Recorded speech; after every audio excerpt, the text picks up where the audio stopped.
Do you know what this is? Can you guess? It's a rice cake. It came out of this bag. What does a rice cake have in common with cardboard and pretzels? Can you guess? The answer is no nutrition. Styrofoam, cardboard, pretzels, goldfish, they have no nutritional value.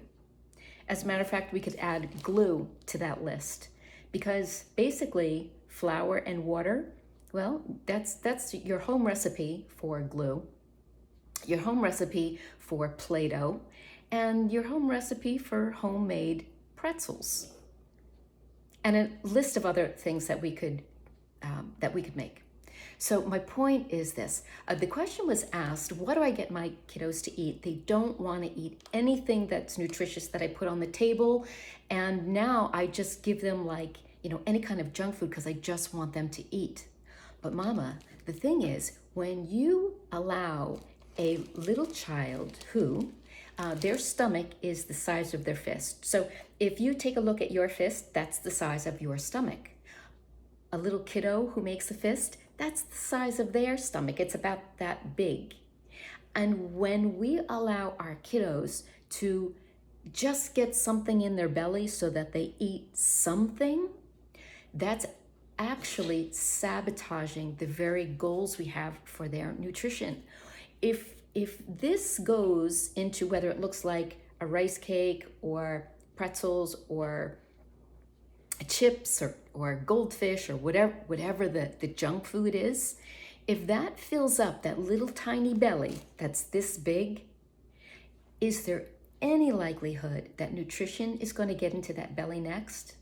Well, no, the belly is full. So although it feels so intuitive to say, please just eat something, the best case scenario is to let that little belly start to grumble.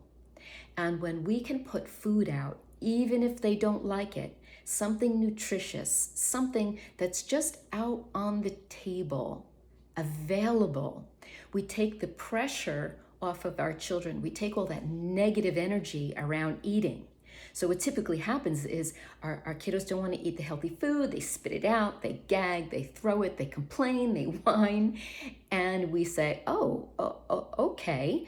Or we start to, try to force them to eat it, or we complain, or we shame them. All of those negative vibes around food, well, who would want to eat?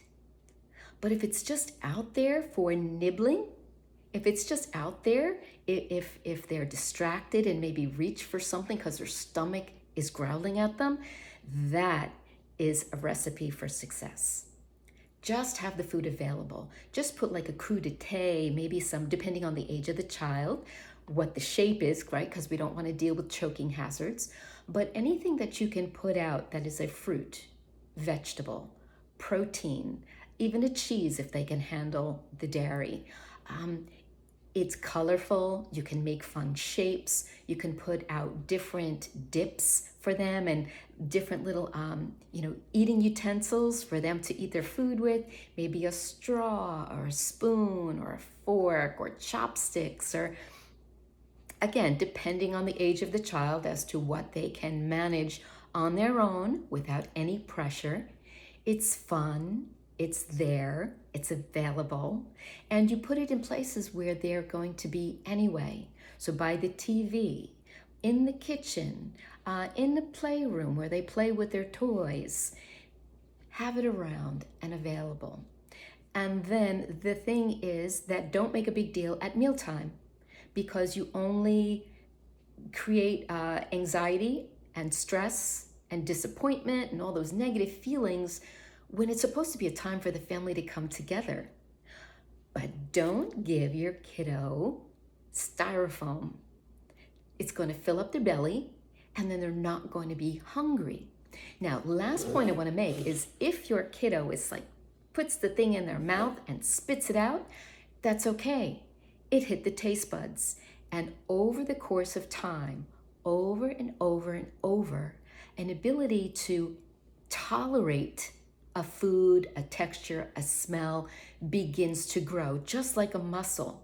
It takes time. Don't give up right away. What 2-year-old who is getting fussy, getting finicky, experimenting with their will and their power in the home, exploring all those things, no strong-willed child is going to be say, okay, I don't like this flavor, but I'm going to eat it anyway. That's not really going to happen. So be strategic, try some of the tools, stay with it over and over, and if you still have trouble getting your kiddo to eat, reach out to me. I'll put the link above. Let's work together. I've helped hundreds of moms resolve problems just like yours. This is nothing new. Everybody goes through it. And sometimes just navigating through that little hurdle means that you're going to conquer the next hurdle that much better.